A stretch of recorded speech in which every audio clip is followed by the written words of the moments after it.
the Johnson Wax Program with Fibber McGee and Molly.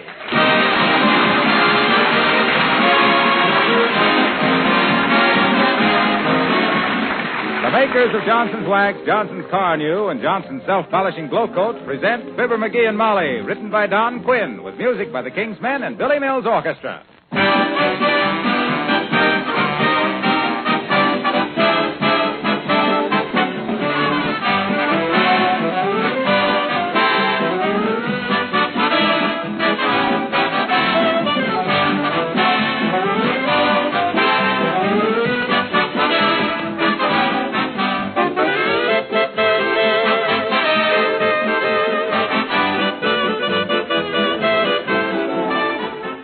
Summer does seem to have arrived, and with it that welcome change of activities and the chance to be more out of doors. May I suggest that summer demonstrates some very important extra uses for Johnson's Wax? Take your sporting things, for example, tennis rackets, golf clubs and bags, fishing rods, baseball bats and gloves. Did you remember to protect them all with a coat of Johnson's Wax when you put them away? If you did, you'll probably find them in good condition, fit as a fiddle and ready for use. The wax keeps the wood and leather from drying out. Protects the metal surfaces, too, against dampness and dirt. Then how about your screen frames and your porch and outdoor furniture of metal or wood? If you haven't been waxing these things with genuine Johnson's Wax, you've missed a good bet. As a matter of fact, every one of these extra uses for Johnson's Wax has been suggested by a number of you in recent letters. Many thanks. And bear them in mind, won't you, next time you Johnson's Wax your floors, furniture, and woodwork.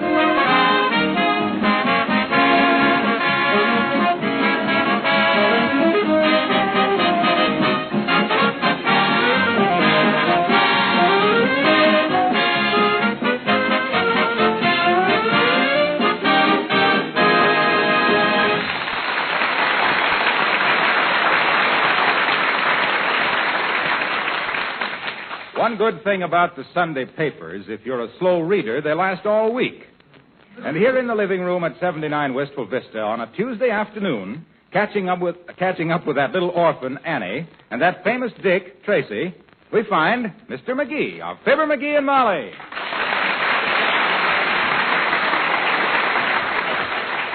Oh, boy, is this rich. Hey, Molly, you ever read Chief Wahoo? Who? Wahoo. Yeah, Wahoo. Indian character in the funnies. Oh, yes. He's got an idea to set aside 1 week a year for the braves to do all the work and give the squaws a rest, see? So old Mooseface, that's Butterball's husband. Don't tell me, McGee. Huh? You know I like to read the funnies myself. Oh, yeah, that's right, you do. Hey, here's an interesting article in the scientific section. It says the way you feel is reflected in the way you look. Well, that's a startling discovery. Anybody who's ever owned a looking glass knows that. Oh, that ain't the point. It goes on to say, and I quote, the reverse is also true. If you look happy and healthy, you'll feel happy and healthy. Your body subconsciously reacts to your facial expression. I must be a pretty picture of womanhood just before I sneeze, then. Oh, the idea is that the way you feel good and be healthy is to act healthy and happy. Oh, yeah. Get your puss all fixed for it and your body reacts, you see. Act happy all the time and you'll be happy all the time. Yeah. That, dear boy, is a lot of mulligatawny. Huh? The human race isn't built for it. Happiness should be taken in small doses. Nobody can be happy all the time, McGee. Huh? That's what makes merry-go-round horses so glassy-eyed. Personally, I think it's worth trying. I think I will try it. Oh, dear. George, from now on, I'm going to smile my way through life. Well, you go right ahead, McGee. Be a happiness boy. At least it'll be easier on my nerves than it will be on your face. You're a great kid, Molly. Always joshing me. You go ahead and be a pessimist. I got happiness enough for both of us. Yes, sir. Happy-go-lucky McGee, that's me. I'll be the greatest little tonic for a... Now, if that's the man to collect the installment on the piano, just tell him to look happy and he'll be happy. Oh. I'll run up and get the iodine. I don't care who it is. I love everybody. Come in. How do you do? Hi, sis. Mighty happy to see you. Yes, sir, mighty happy. Just step in and get a load of the joy of living, sis. Make our house your home. We call it Contentment Cottage. Since when, McGee? Since just now. Sis, you look kind of careworn and worried. Don't feel like that. Be gay. Be cheerful. As you look, so you'll feel. Now you take me, for instance. Yes, take him and don't bring him back till he has a good grouch on.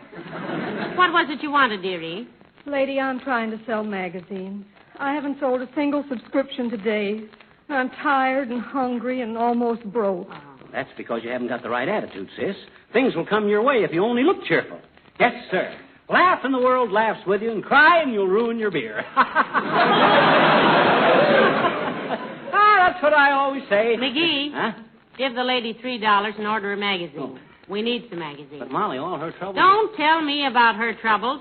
I've never seen any yet that hard cash wouldn't help more than a lot of soft words. Well, okay. Here, sis, here's $3. Send us the Reader's Digest. Oh, yes, sir, and thank you very much. I like the Reader's Digest because I can read that in bed, and if I drop off to sleep, I know it ain't going to kill me if it falls on me.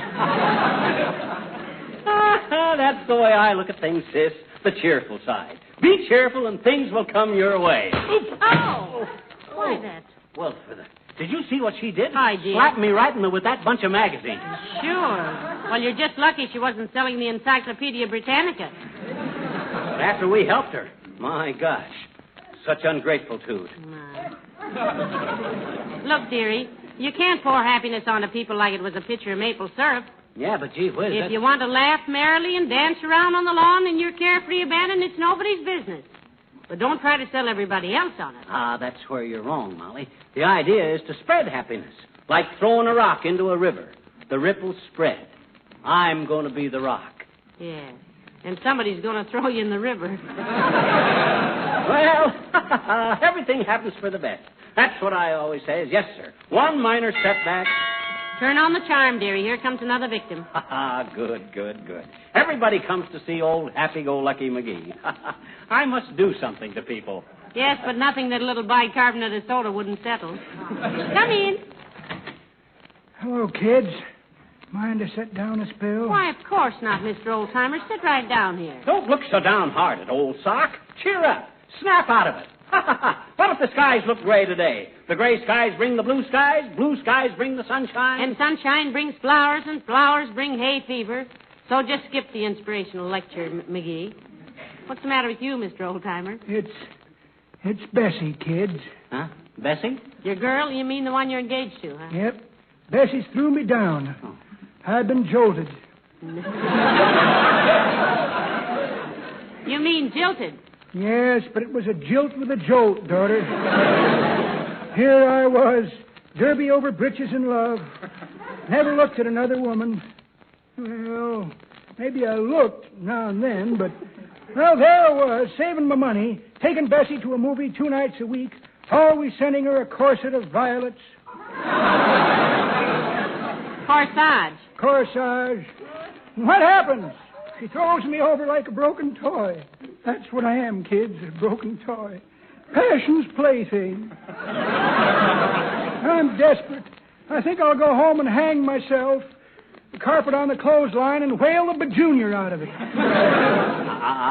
None of that now, old-timer. That's just self-pity. You got to look for the silver lining. Nobody ever lost anything by being cheerful, my friend. Act happy and you'll be happy. That's the stuff.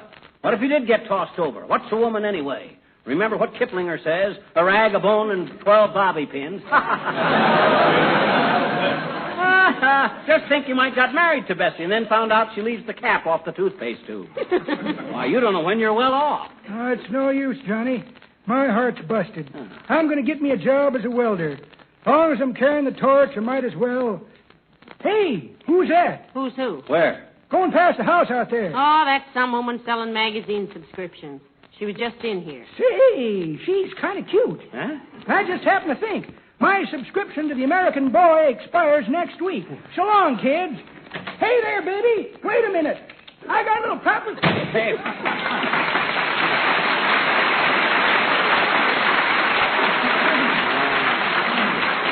Well, what did I tell you, Molly? My cheerful attitude gave him a new interest in life. He's learned to look for the blue sky. He has indeed. That's the hard way, too. Huh? There he is, flat on his back on the sidewalk. She counts him. Huh? Oh, so...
at the world through rose-colored glasses, and everything is rosy. Hey, Molly. Yes, Pollyanna. We got any aspirin? I think I got a little neuralgia in my face. Oh, you haven't any such thing, dearie. I must have. My face aches all over. Of course it does. You've been smiling that idiotic happy smile so long your face has gone to sleep. And how I envy it. Oh, well, if it's only a smile that causes it, everything's okay. If we never have any pain, we'll never appreciate our happiness, I always say. Yes, sir. Your happiness is going to be a beautiful thing to see when I tell you that Mrs. Uppington is just coming up the steps. Why, that... Uppington. There's a fine woman. I'm very fond of Mrs. Uppington. You are? Yes, sir. Rich or poor, there's some good in everybody, I always say. Hey, did you get a gander at that hat she's wearing? Where does she buy those monstrosities? We'll never know. It's a millinery secret. Come in. Hello there, Abigail, darling. What a lovely surprise. How do you do, my dear? And Mr. McGee. Ah, there, my dear girl. And how are you this lovely, lovely afternoon? This is life at its best, surrounded by one's friends. Oh, my. Let us all join hands and sing something gay. Life is what you make it, I always say. You keep that up and you'll never make it. What do you think of life, Abigail, my dear girl? Do you agree with me that one should face the world with a shout of laughter, with a carefree smile and a merry quip? What do you think of life? Life is a stench. Why, Abigail, what on earth is the matter? Everything is the matter, Mr. McGee. Huh? I just had a fire in my kitchen, which burned up all my ration books. I ruined my last pair of nylons putting it out. And now the insurance company tells me my policy expired last week. What, Mr. McGee, are you looking so happy about? At this golden opportunity, dear girl. All these little things are but passing ripples on the stream of life. You must learn to shrug your pretty shoulders at little irritations. Be gay. Never let your face fall, and you never have to have it lifted, I always said. Isn't it awful, Abigail? You've just had a few minutes of it. If I hear much more, I'm going to sit down and write a fan letter to Boris Karloff. Let us look upon life as a great adventure, greeting each new experience with a cry of gladness. Let us enrich our souls with each passing moment and string together the days of our years like precious pearls upon the silver strand of existence. What do you say, kid? Mr. McGee, you don't know what this little talk has done for me. What do you mean, Abigail? I hadn't realized until now how fortunate I was. After all, my ration books can be replaced. My kitchen can be repaired. I can afford the loft. That's the spirit, Uppy. I always And say... furthermore, Mrs. McGee, when I get home, I shall wander about my house with a new appreciation, with tears of gladness in my eyes, that I don't have to live with a husband who dishes out such nauseating gobs of wall motto hokum. Goodbye.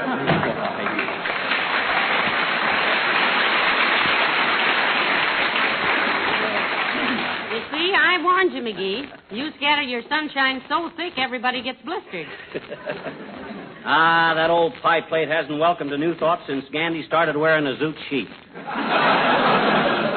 Well, maybe that'll teach you a lesson. As you always say, you can treasure this passing moment as one more precious slice of bologna in the lunchbox of life. You know, Molly, I think I'll start writing a diary. From now on, my life is going to be so happy, so rich in values, it'll be an inspiration to everybody. Imagine a big life-size statue of me in the park, dedicated to Happy-Go-Lucky McGee, the man who brought joy and happiness to millions. How can they make a full-size statue when your philosophy is just a bust? That's very good, my dear, very good indeed.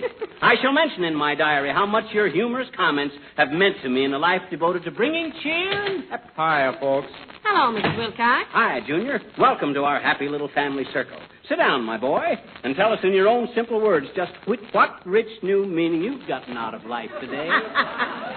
Hey, what goes on here? Don't get alarmed, Mr. Wilcox. McGee has gone smiley glad on it. He's now going through life with a rose in his teeth. And on him it smells good. Well, I don't want any part of it. This is one of my bad days, and I don't want anybody giving me that old pip-pip, cheerio, carry-on business. Oh, that's where you're wrong, Junior. It's when things go wrong that we must strive hardest for happipiness. Sure. Anybody can be cheerful when things are copacetic, but the man worthwhile is the man who can smile when everything goes dead wrong, unquote. Isn't that sickening?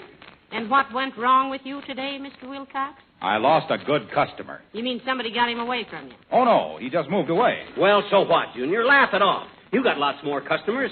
Don't you realize that whatever goes wrong, a happy smile will fix it? God, don't feed me that popcorn, pal. I could laugh my head off, and it wouldn't bring my customer back. Gee, he left so suddenly I didn't even get a chance to tell him about Carnew. Oh. Not a minute to point out how Carnew would give his shabby old jalopy a gorgeous new luster. Oh, now, Mr. Wilcox, don't think. He left town without ever learning that Carnew cleans and polishes to a beautiful, glistening finish with so little effort. Oh. Poor guy went away probably still believing that he has to sweat and rub and wear himself out to give his car that showroom polish. Oh. Never realizing that with Carnew, all you have to do is apply it, let it dry, wipe it off with a soft cloth. Oh, the poor devil.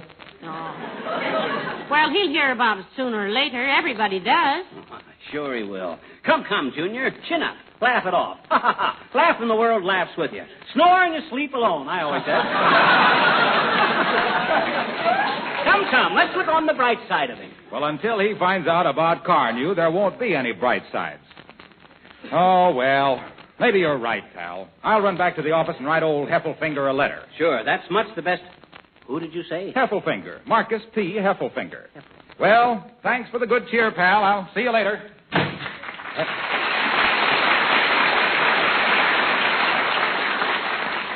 Heffelfinger. That name sounds familiar. Who do I know named Heffelfinger? Search me, dearie. Was he the man who you were going in business with to reclaim wood shavings from pencil sharpeners one time? No. No, that was Fred Nittany from Starved Rock, Illinois. Heffelfinger. Seems to me Oh, well, it ain't important. The only important thing in life is to be happy. Well, personally, I'm getting a little tired of it already. I think I'll go upstairs and lie down a while. Don't you feel good, baby? I feel fine, McGee, but all this happiness of yours has worn me out. Permanent gaiety takes a strong constitution. I'll be down a little while now. There goes a good kid. What would life be without a little partner to share your joys and tribulation? What would it be? You're right, Lum and Abner. It's a wonderful world. I never thought... Come in, neighbor. Come in. Welcome to a house full of high hearts, high spirits. Hi, mister. Hi, sis. Mighty glad to see you. Well, I just... I says I'm very happy to see you, sis. Oh? You don't know what it means to Uncle Fibber to see your little face peeping up at me like a shy little woodland flower yearning for a glimpse of the morning sunlight. Are you kidding? Certainly I'm not kidding.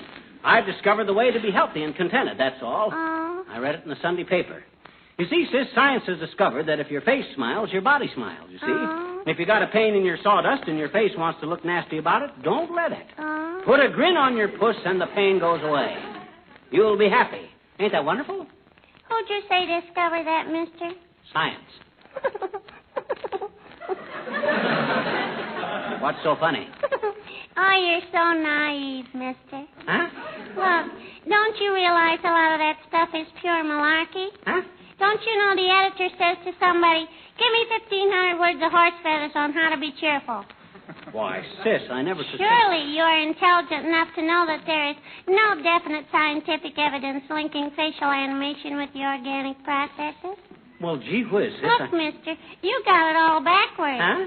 A dog isn't happy because his tail is wagging. Huh? His tail is wagging because he's happy. Oh. Sure. According to your logic, salt and pepper taste good because you put a fried egg under them. Get wise to yourself, Bob.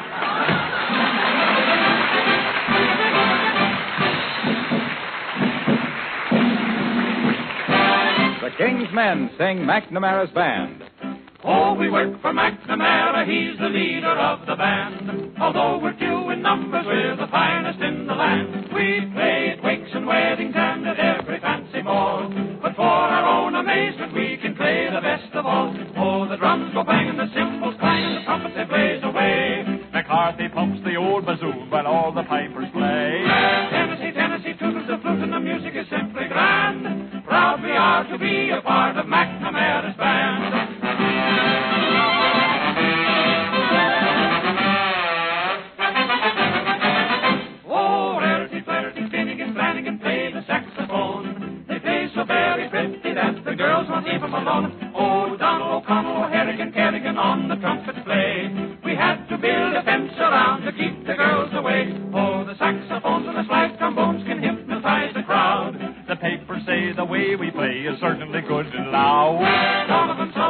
of the pipe and the music is simply grand. Everybody's awful proud of McNamara's band. Yes,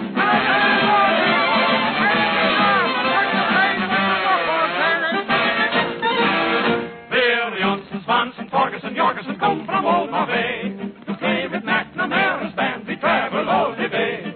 When they march the street along, we give the jolly hand. Bill Johnson, Torgerson, Jorgensen, beat an Irish band. Oh, we got a bunch of shamrock and our uniform is green. We're the funniest looking Swedes that ever you have seen. There's O'Briens and Ryans and Sheehan's and Means, they come from Ireland. Why, Jiminy, we're the only Swedes in McNamara's band.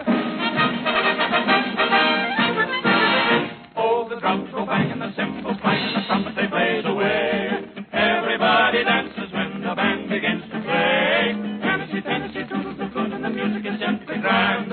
Proud we are to be a part of McNamara's band.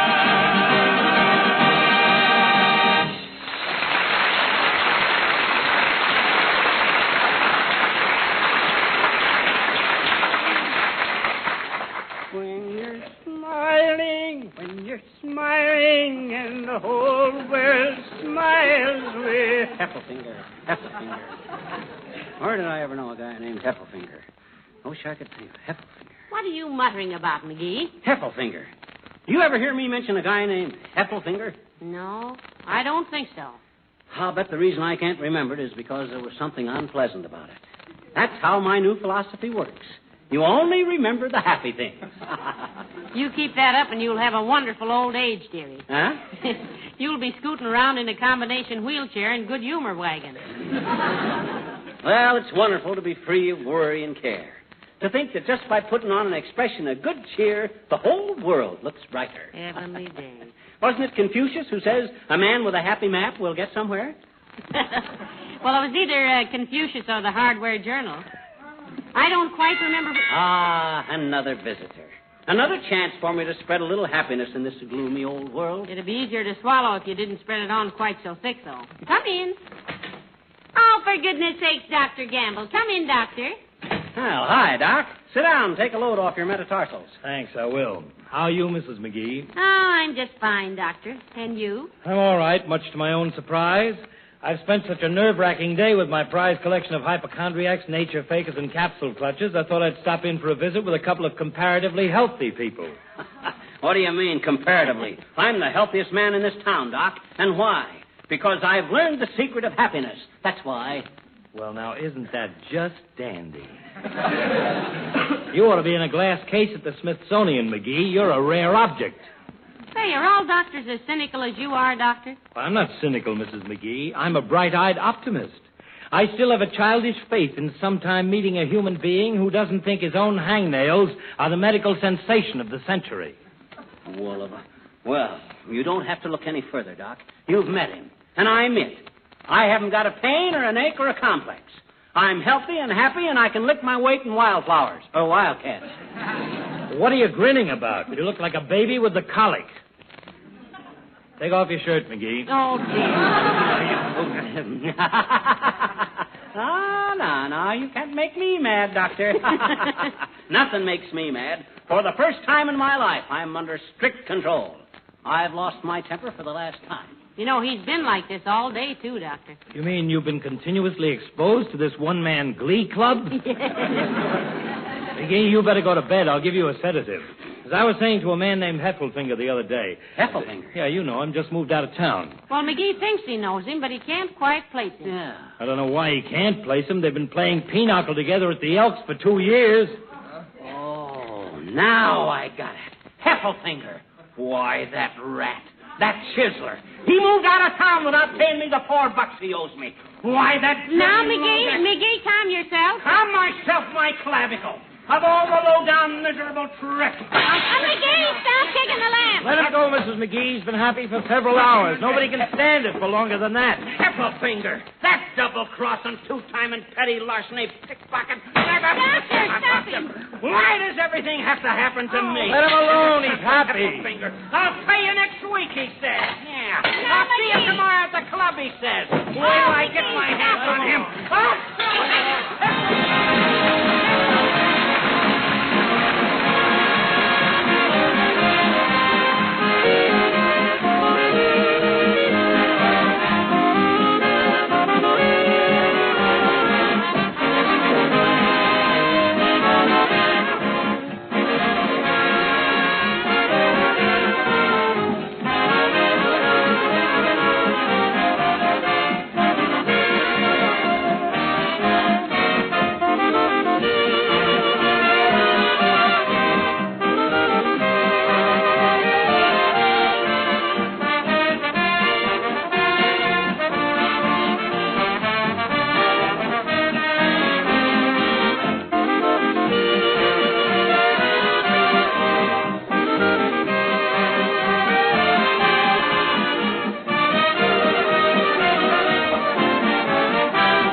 nice to be able to keep outside doors and windows open again, isn't it?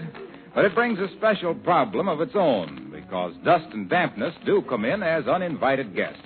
This is especially true in the kitchen end of the house. And it's an extra reason for keeping your linoleum floors protected regularly with Johnson's self-polishing Glow Coat. Then, when dust and moisture do come in, they're very quickly removed with a broom, mop, or cloth, and the linoleum itself is not touched. It's the film of Glow Coat that takes all the wear. The surface underneath is safe. Now, you know, of course, that Glow Coat is self-polishing. It shines as it dries without any rubbing or buffing. And it's so easy to use. Saves you so much time and work. Keeps linoleum beautiful and new-looking almost indefinitely. Well, I could go on, but I'm sure you know the story of easy-to-use Johnson's self-polishing Glow Coat.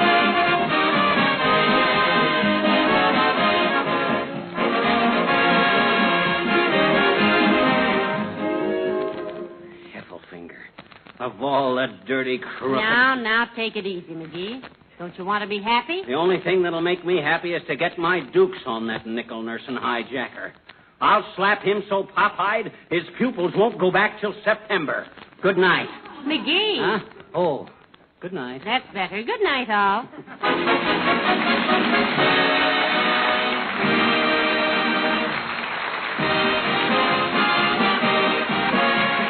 The character of the old-timer was played by Bill Thompson. This is Harlow Wilcox, speaking for the makers of Johnson Wax Finishes for Home and Industry, inviting you all to join us again next Tuesday night. Good night. This program came to you from Hollywood. This is the National Broadcasting Company.